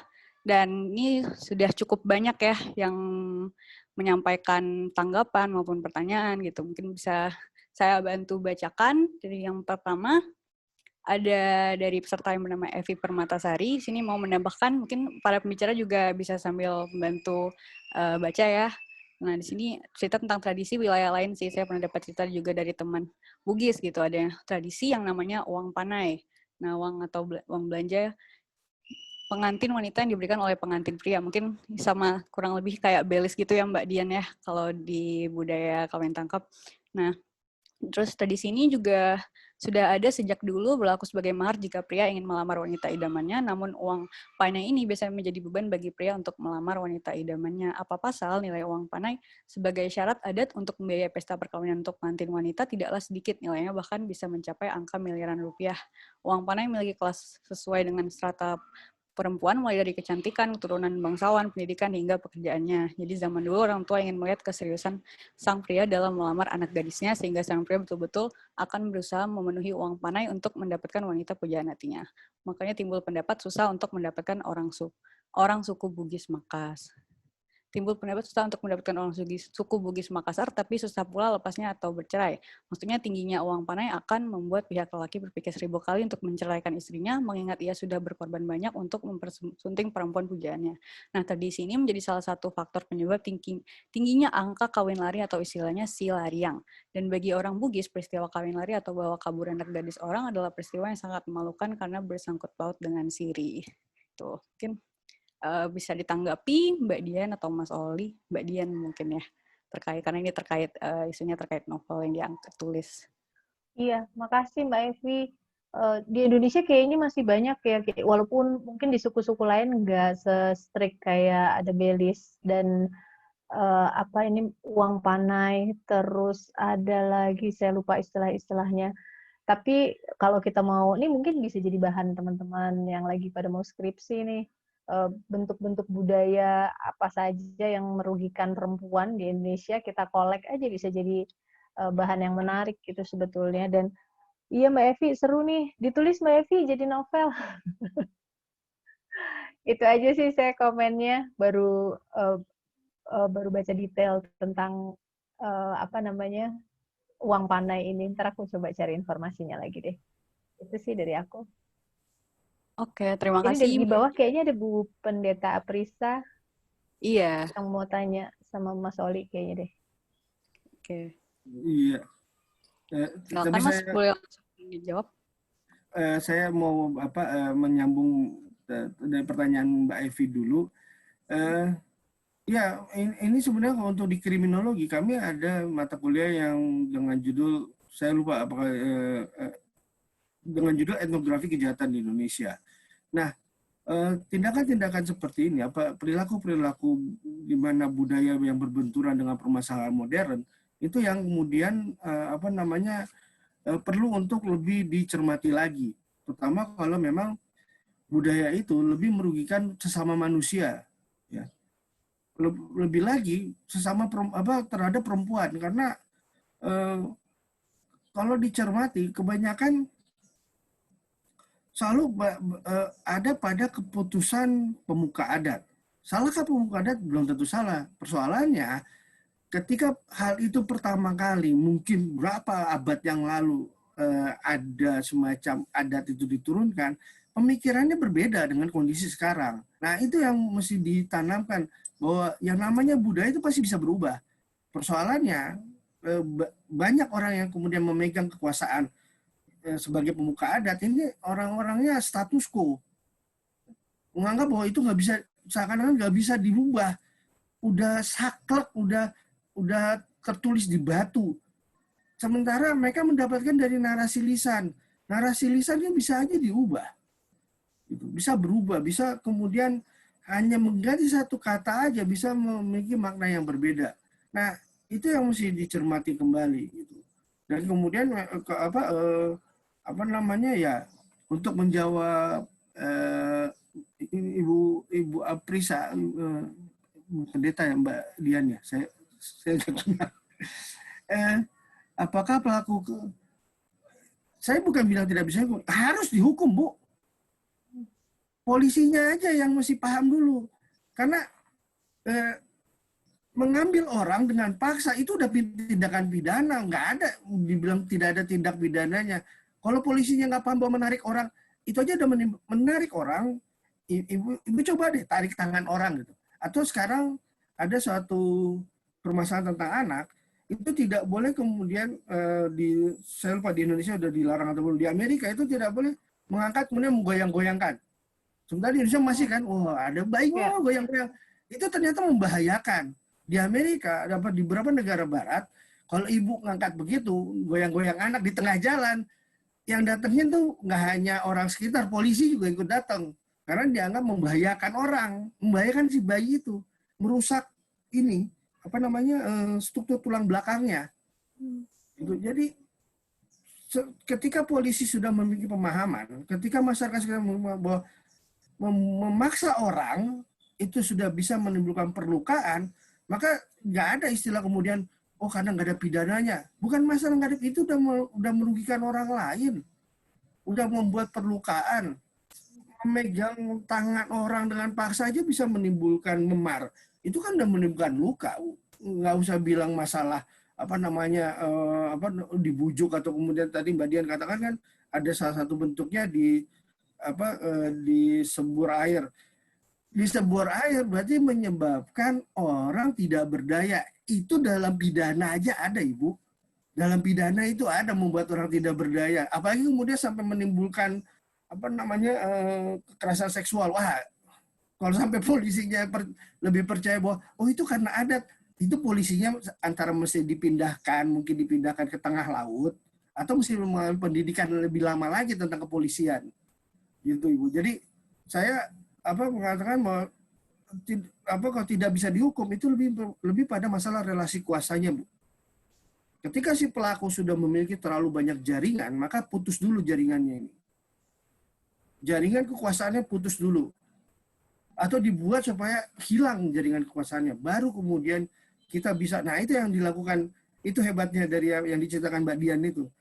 Ketika Magi kemudian meminta Bu Agustin untuk lebih rajin memberikan pelatihan, itu memutus yang namanya jaring-jaring kekuasaan dari si Lebah Ali ini. Ya, itu mungkin ada pertanyaan yang lain. Semoga jawaban saya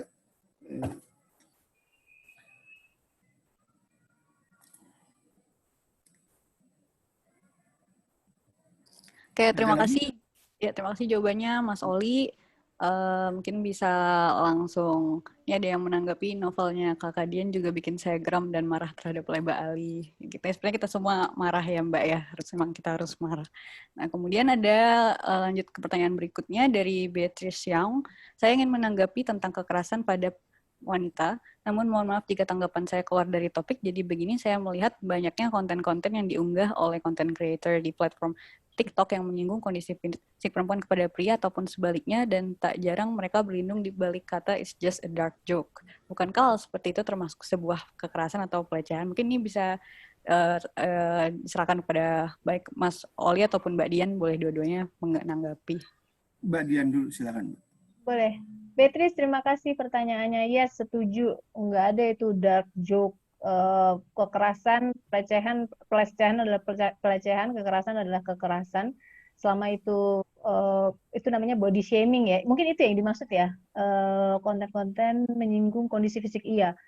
Itu adalah body shaming gitu, dan itu pelecehan, dan itu adalah kekerasan. Jadi nggak ada joke-joke. Kita tidak perlu mentolerir hal-hal seperti itu. Bahkan ketika yang mengunggah adalah yang followernya udah jutaan sekalipun, yaitu kekerasan, dan kita wajib marah, kita wajib tersinggung dengan itu. Siapapun ya, bukan cuma perempuan, terhadap anak, terhadap laki-laki sekalipun, apapun. Itu sih. Silakan Mas Oli. Ya,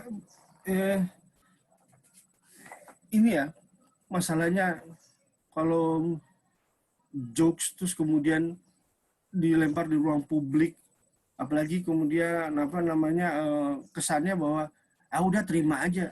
Itu yang benar-benar nggak beres tuh.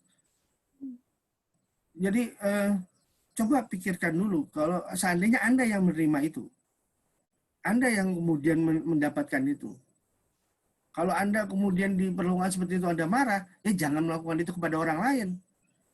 Itu yang kadang-kadang kita kalau bicara ya susah sih.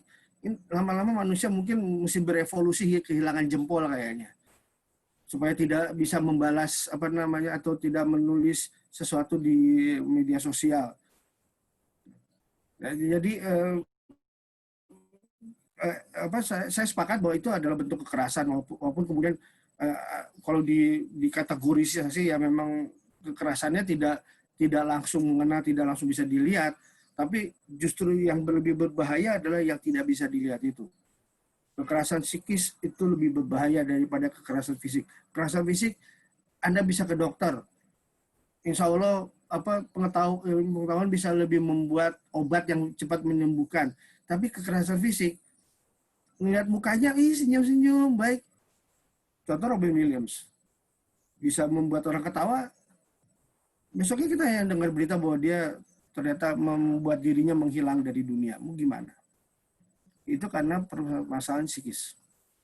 Oke, silakan Mbak Namira sebagai moderator, saya kembalikan. Terima kasih tanggapannya Mbak Dian dan Mas Oli. Mungkin bisa jawab pertanyaan berikutnya ya nih untuk Mbak Dian nih. Menurut saya judul buku ini menarik. Pertanyaan dari Angelina Clara Tereskova Tarigan. Menurut saya judul buku ini menarik. Saya mau tanya Mbak, apa arti bulan hitam pada judulnya? Apa yang ingin digambarkan atau dijelaskan dari kata tersebut? Silakan Mbak Dian. Oke. Terima kasih Angelina. Nyari-nyari nggak ada di bukunya.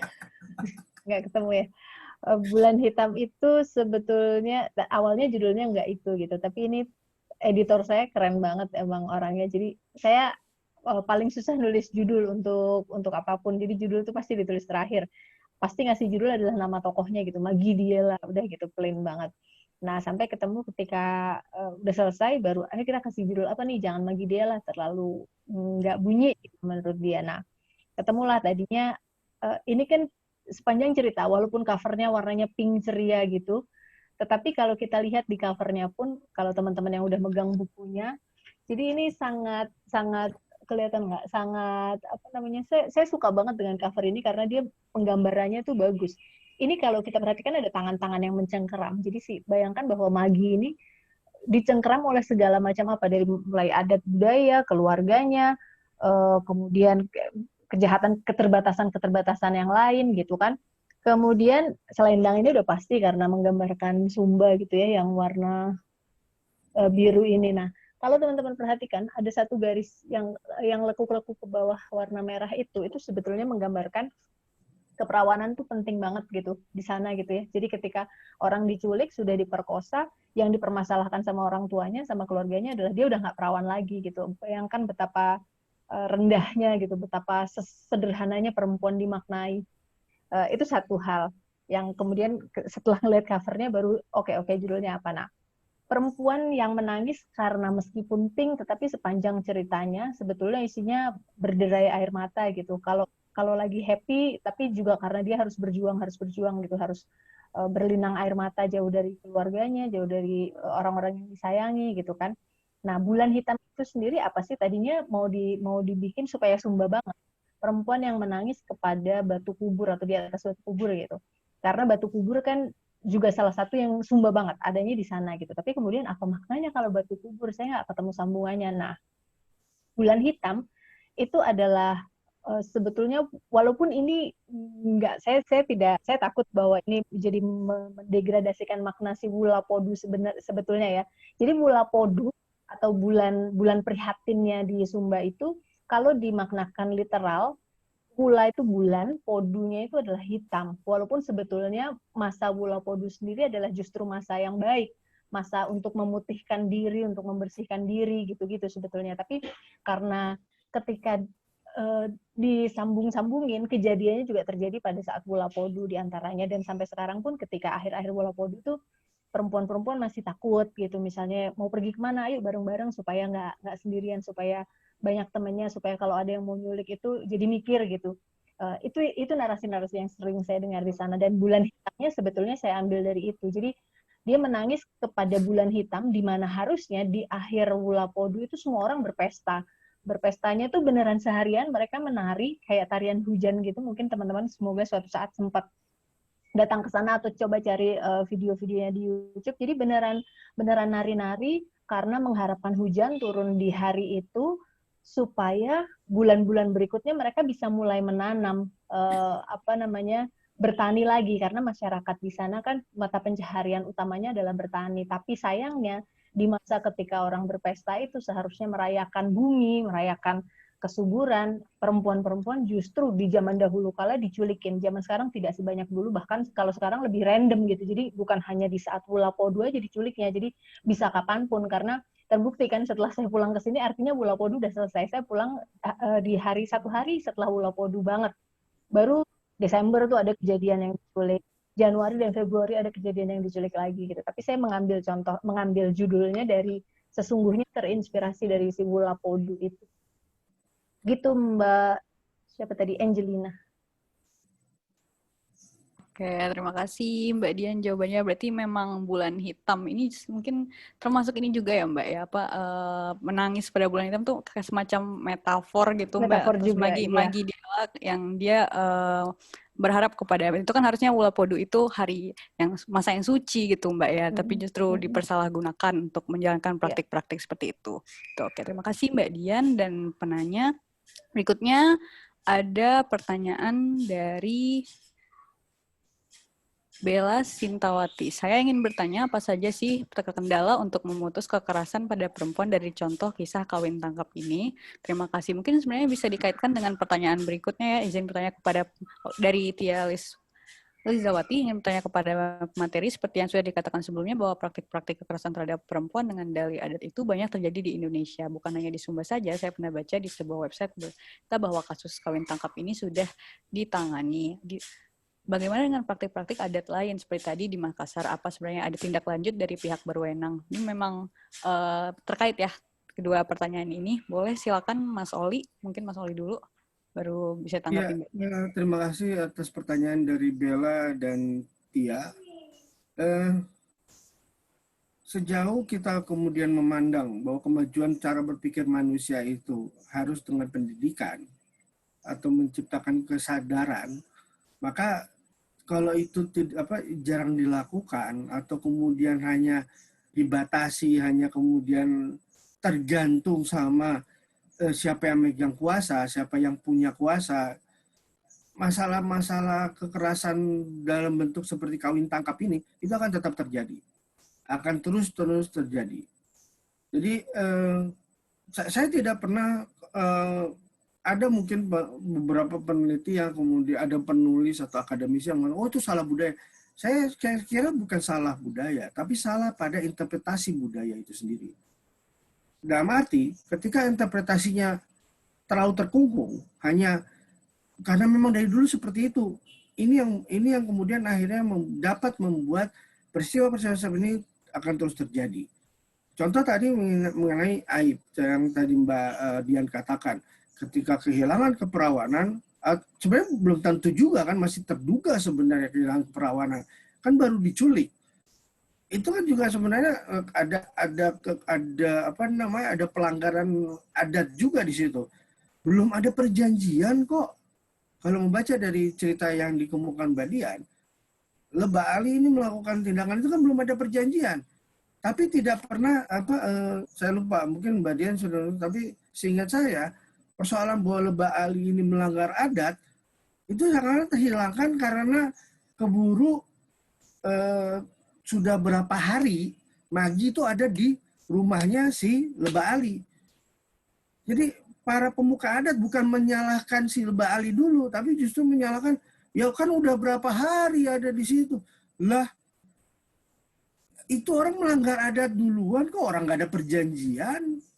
Jadi interpretasinya itu loh, interpretasi terhadap budayanya yang seringkali akhirnya lebih dinuansakan atau lebih dikungkung oleh relasi kuasa, siapa yang pegang kuasa.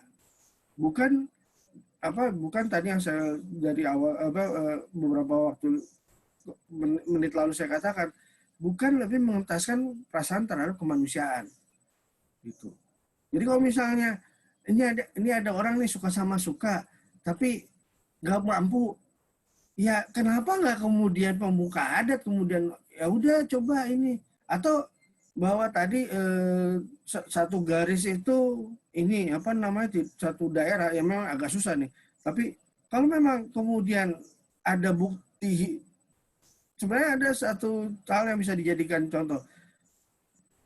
Kalau benar secara genetika itu mereka itu sama, ya itu oke lah, itu memang kemudian beberapa dokter akan bilang bisa menyebabkan kegagalan kehamilan dan sebagainya. Tapi ini aja genetikanya udah campur aduk, udah nggak ada tuh sebenarnya yang sama seperti beberapa orang yang kemurnian orang Indonesia, nggak ada manusia yang murni. Kalau manusia murni ada juga alkohol murni tuh, nggak ada manusia murni.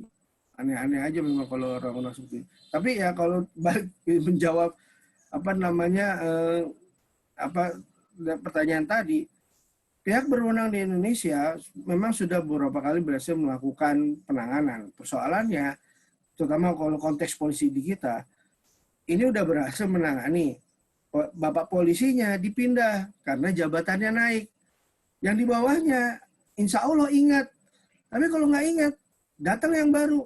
Dia perhatiannya bukan pada masalah kawin tangkap, dia perhatiannya misalnya pada pencurian sapi. Lupa ini. Nah itu bicara relasi kuasa. Jadi itu pentingnya juga keberadaan buku ini untuk mengingatkan pada masyarakat gitu loh. Karena mereka yang punya kuasa kadang-kadang sering lupa. Itu aja mungkin yang saya bisa sampaikan, mungkin Mbak Dian. Ya, Mbak Bella dan Mbak Tia.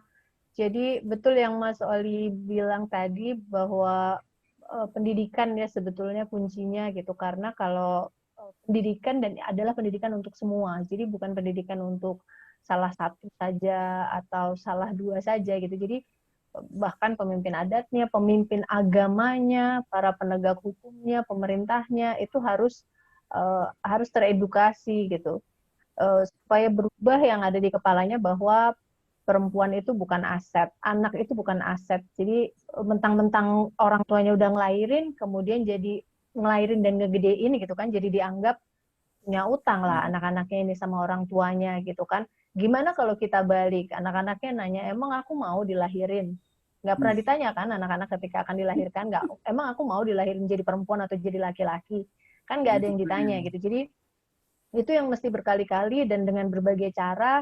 Mungkin kalau perempuan-perempuan terus yang teriak-teriak gitu akan capek ya. Iyalah dia perempuan, pasti dia memperjuangkan dirinya sendiri gitu. Tapi ketika Mas Oli bisa bilang kayak gitu, mungkin teman-teman yang laki-laki yang dalam kasus ini ya yang tidak merasa dirugikan karena adat-adat lebih banyak yang merugikan perempuan yang ikut berteriak, atau mungkin misalnya isu genital mutilation, apa namanya, sunat perempuan. Ya. Kalau yang teriak perempuan-perempuan aja kan akan lama dan capek gitu ya. Coba laki-laki yang ikut bersuara, ikut menyuarakan itu. Apa untungnya sih sebenarnya? Banyak budaya yang kalau kita tanya lagi, kita telusuri lagi, apa untungnya sih buat perempuannya? Nggak ada gitu. Terus tadi ada beberapa yang ngechat saya pribadi, saya sudah jawab. Kakak Roida Buang Mana lu, terima kasih.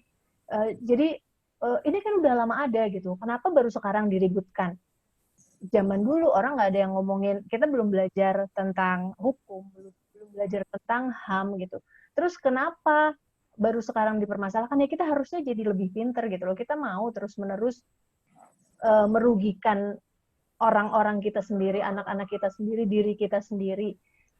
Harus mulai berubah gitu ya, karena ini mohon maaf saya jadi bilang, ini cuma adat kok, ini bukan sesuatu yang ditulis di atas batu dan kemudian nggak bisa diubah begitu saja gitu. Narasi apapun ketika ada yang dirugikan itu bisa kita ubah sebetulnya. Adat itu siapa sih yang bikin?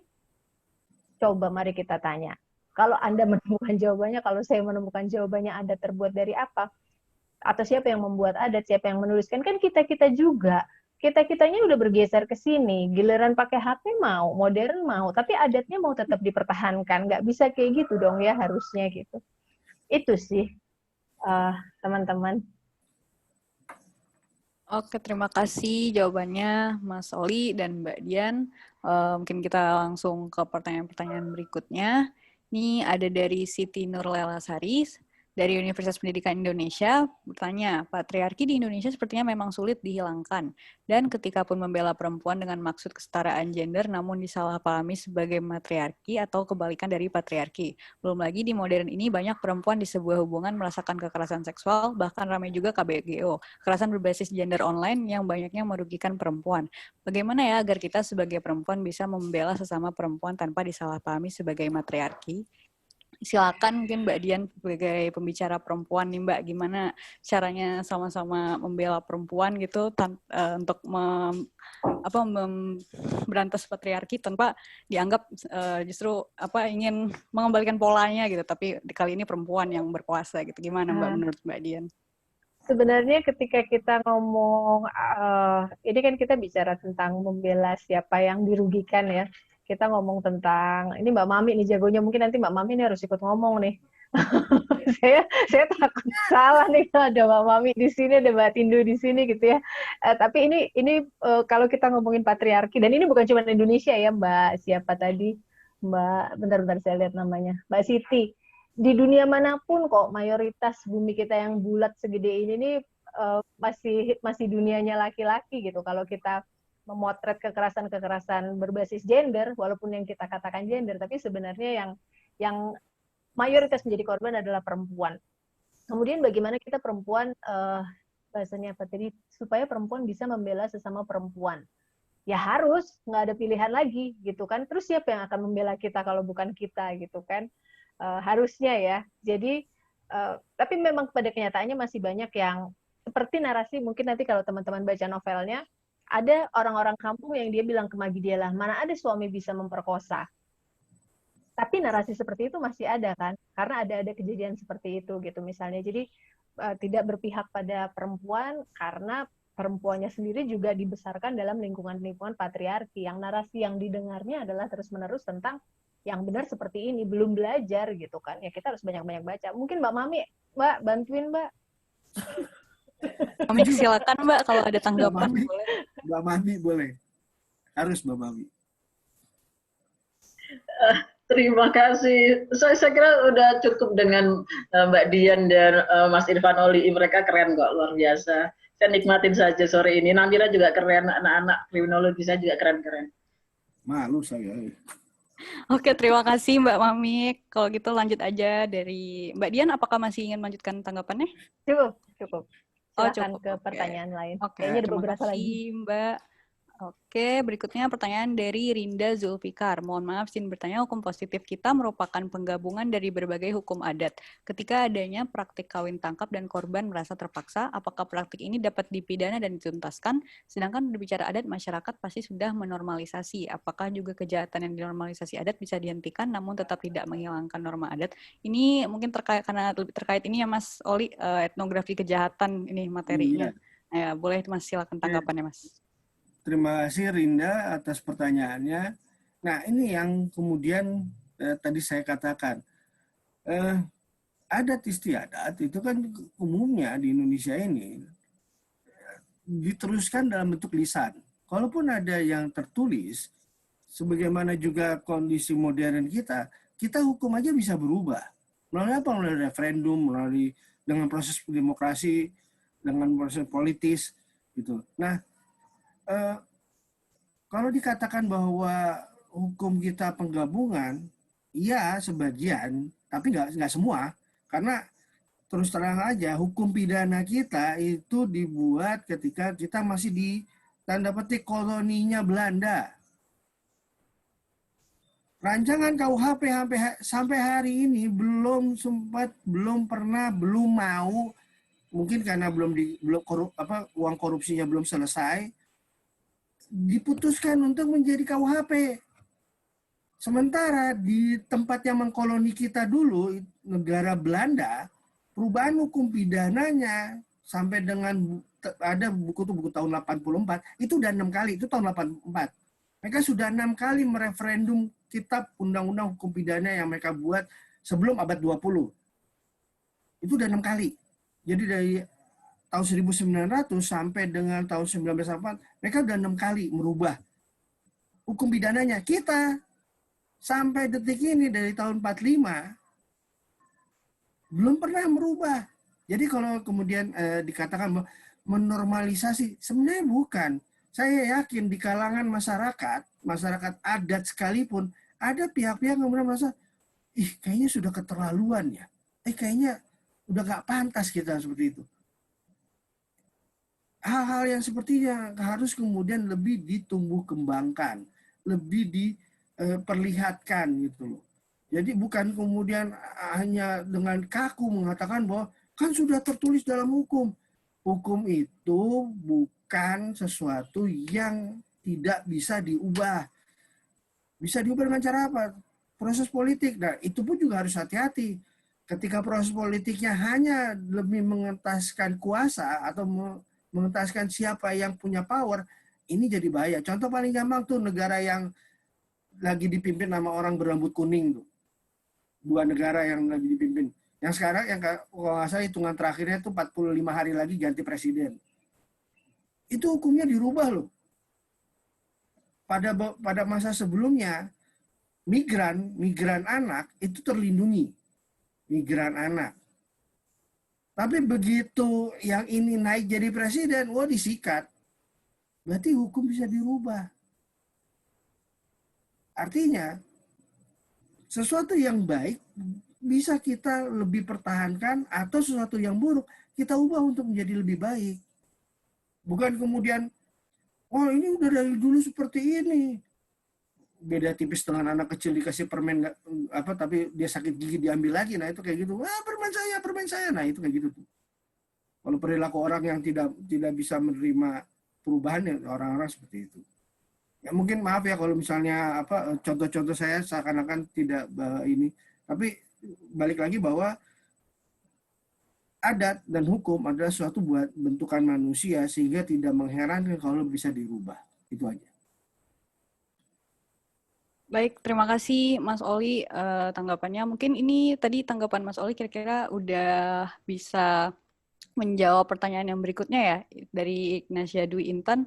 Apakah tradisi kawin tangkap dapat dihentikan mengingat itu sudah melanggar hak-hak perempuan? Apakah mungkin ada hukum yang dapat menindaklanjuti itu di luar hukum adat? Mungkin kalau ada tambahannya dari Mas Oli atau Mbak Dian boleh untuk menjawab pertanyaan. Sebenarnya ini pertanyaan terakhir nih. Oke, itu sebenarnya Mbak Igna, makanya penting kalau teman-teman baca di posternya hashtag tagar yang kita pakai work as resistance, 16 hari anti kekerasan, gerak bersama, jangan tunda lagi dan sahkan RUU PKS diantaranya.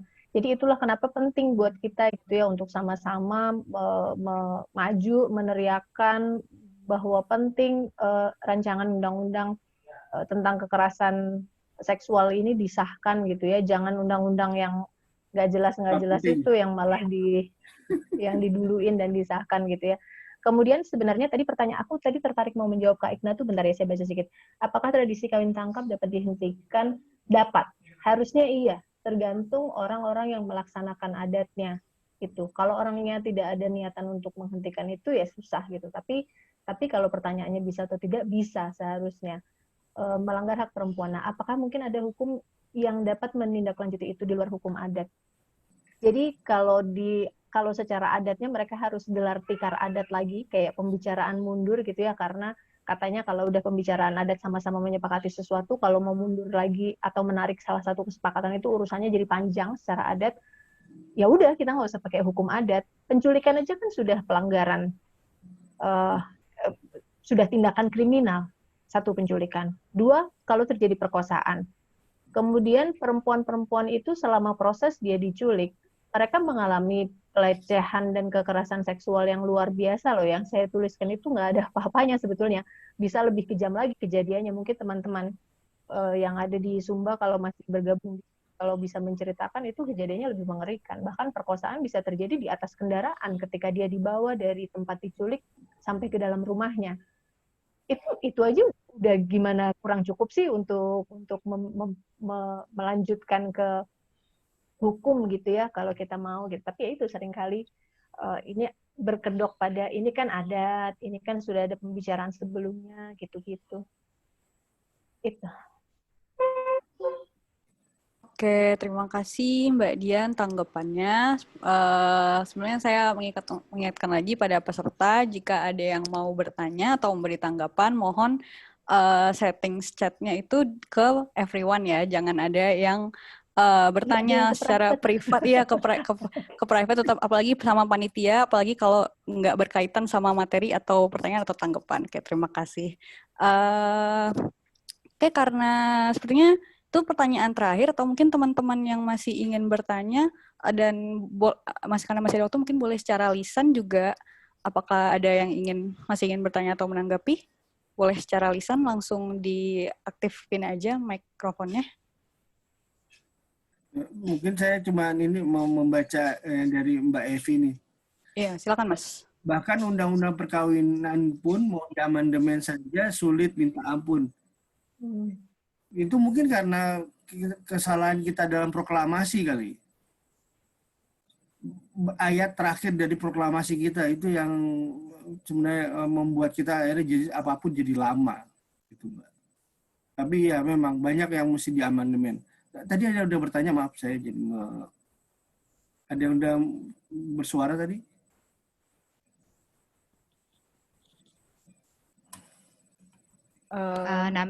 Namira boleh sedikit? Oh iya boleh, silakan Mbak Tinduk.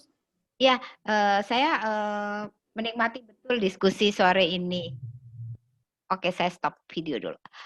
Menikmati betul diskusi sore ini, tetapi mungkin untuk teman-teman yang concern untuk isu kekerasan terhadap perempuan, saya mengingatkan bahwa perjuangan itu panjang dan akan banyak terpaan di mana secara mental mungkin kita bisa terpuruk. Maka penting juga untuk membuat satu gerakan mendukung teman-teman yang punya concern di bidang ini dengan melakukan membentuk grup yang bisa menangani kondisi psychological yang timbul gitu ya. Ketika orang yang menghayati ini seperti Dian misalnya banyak observasi, banyak mendengar, maka dia akan punya rasa marah yang kemudian secara mental bisa menyerang dirinya sendiri ketika dia tidak bisa melepaskan diri Dian sebagai penulis dan diri Dian yang menghayati situasi itu.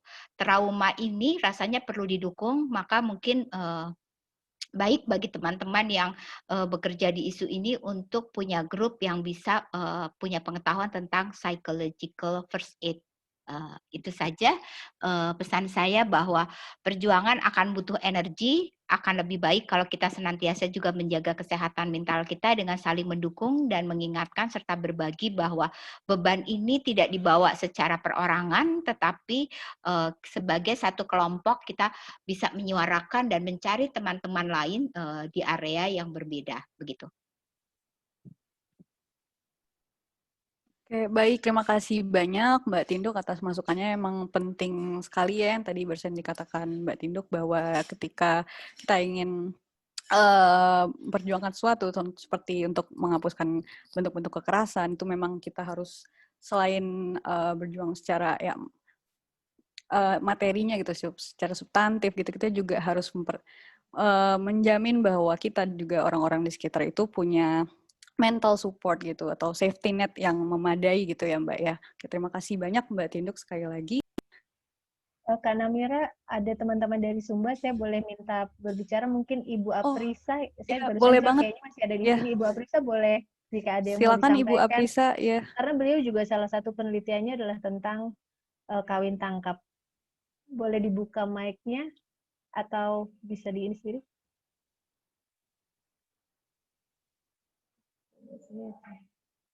Selamat sore Ibu Aprisa. Apakah masih ada bersama kita? Sebentar saya lihat. Iya. Halo, selamat sore. Silahkan Ibu. Iya, Bu Dian. Iya, dan juga teman-teman, terima kasih. Saya bersyukur mengikuti acara ini dan saya sangat mengapresiasi apa yang menjadi karya dari Dian ini luar biasa, turut menyuarakan apa yang menjadi jeritan hati dari perempuan yang berada di Sumba. Apalagi bagi kami yang ada di Sumba, ini perjuangan yang tidak mudah, berhadapan dengan lapisan-lapisan yang sangat kuat. Saya sengaja bertanya tadi kepada Bapak tadi, karena apa? Karena itulah yang terjadi. Seringkali ketika hal ini dilaporkan ke kepolisian, dianggap bahwa bahkan sampai ke Polda, bahwa tidak ada tindak pidana dan akhirnya kasus ini tidak lagi dilanjutkan. Tapi upaya dari kami sendiri itu sudah pernah dilaporkan, tapi itu dia tadi, maksudnya ada berbagai hal yang menunjukkan bahwa perjuangan ini tidak mudah. Oleh karena itu, terima kasih sekali Mbak Dian, saya penasaran dengan isi bukunya, semoga saya juga bisa baca nanti dan bisa bagikan kepada teman-teman isi buku yang sangat luar biasa. Terima kasih Mbak Dian, luar biasa sekali, ini menginspirasi kami juga untuk tidak putus asa dan terus berjuang. Terima kasih Ibu Tarisa. Ya. Ibu Aprisa Taranau. Ya. Ibu Aprisa termasuk salah satu yang saya repotin, saya tanya-tanya ketika proses penulisan ini. Juga Kakak Diana Timoria, tapi sepertinya saya cek sudah tidak ada. Itu aja sih Kak Namira, silahkan dilanjutkan.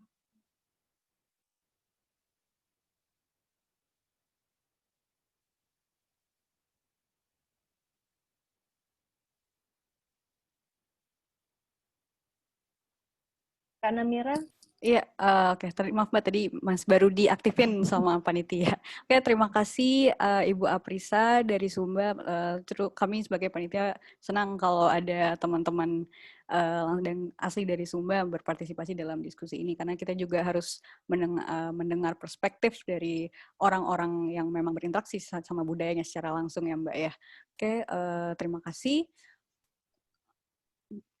Saya lihat di room chat tidak ada lagi yang bertanya. Mungkin saya ingin membantu panitia untuk mengingatkan peserta bahwa setelah acara ini akan ada pengisian link feedback atau tanggapan untuk mendapatkan certificate dan ikut door prize 2 buah novel Perempuan yang Menangis pada Bulan Hitam. Jadi ntar dari OTMI akan mensponsori kita dengan 2 buku gratis yang akan dibagikan pada peserta yang beruntung. Oke, syaratnya adalah untuk mengisi link feedback dan memfollow akun media sosial OTMI. Oke, dan sekian dari saya sebagai moderator. Terima kasih banyak atas diskusi hari ini oleh kedua pembicara kita yang sangat menarik dan justru yang memang memberikan penyampaian yang sangat bermanfaat, yaitu Mbak Dian Purnomo sekaligus Mas Irfan Oli. Saya sebagai moderator, Namira pamit, dan saya kembalikan ke MC. Terima kasih. Oke, terima kasih Namira dan juga 2 pembicara kita hari ini. Sangat menarik ya tadi diskusinya bahwa memang budaya itu sendiri sifatnya fleksibel dan dinamis, masih bisa kita rubah dan juga masih kita perjuangkan lagi hak-hak bagi para perempuan yang tertindas gitu. Nah, saya ingatkan lagi untuk peserta, mohon untuk mengisi link feedback yang sudah di-share oleh panitia di dalam room chat, karena untuk evaluasi kami lagi ke depannya bagaimana agar bisa lebih baik acara diskusi berikutnya, dan juga untuk mengikuti door prize yang kita adakan. Jadi OTMI sendiri mengadakan door prize 2 buku gratis untuk peserta yang nanti akan kami undi dan juga akan kami beritahu lewat email. Syaratnya adalah untuk memfollow IG, Instagram, dan juga Twitter milik OTMI, yaitu @ontrackmedia di Instagramnya, dan juga di Twitter @ontrack_media. Nah, untuk undangan dan juga pembicara kita hari ini dan juga Namira, terima kasih banyak atas diskusi yang sangat menarik, dan juga saya ucapkan terima kasih kepada undangan hari ini yang sudah menyempatkan waktu untuk hadir, dan untuk partisipasi dari peserta yang sangat banyak dan sangat menarik juga ya pertanyaan-pertanyaan tadi. Semoga kita sehat selalu dan juga perjuangan bagi perempuan ke depannya masih tetap bisa dilakukan dan juga tetap diperjuangkan. Mungkin sekian dari kami selaku panitia. Semoga kita bisa bertemu di forum-forum diskusi berikutnya dan tetap menjaga kesehatan. Sekian, terima kasih. Selamat sore.